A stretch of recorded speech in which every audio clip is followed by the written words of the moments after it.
Telugu. Fat of the egg, the female reproductive system part 3. ఎప్పుడైతే మనకి egg బయటకు వస్తుందో ఎగ్ అనేది ఒక్కొక్కసారి ఫర్టిలైజ్ అవుతుంది, ఒక ప్లేస్లో ఫర్టిలైజ్ అవుతుంది, ఇంకో ప్లేస్లో ఫర్టిలైజ్ కూడా అవ్వకపోవచ్చు. ఇంకా దీంట్లో ఏం చెప్పాడంటే కొన్ని 1 to 14 వీక్స్ కానీ 5 to 6 వీక్స్ కానీ పీరియడ్ అనేది రావచ్చు, రావకపోవచ్చు.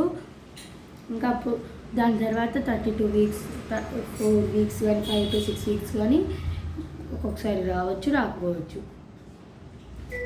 ఇంకా ఎక్సెల్ అనేది ఏమవుతుంది, ఏం చెరిగిపోతుందని నెక్స్ట్ వీడియోలో తెలుసుకుందాం అని చెప్తున్నాడు. ఇంకా అది వచ్చినప్పుడు అది వస్తే ఏం చేస్తారు అంటే ఒక్కొక్కసారి అదంతా ఒక దగ్గరికి రాగానే ఫర్టిలైజ్ అయిపోతుంది, లేదా ఒక్కొక్కసారి ఫర్టిలైజ్ అవ్వదని చెప్తున్నాడు. Boy friends.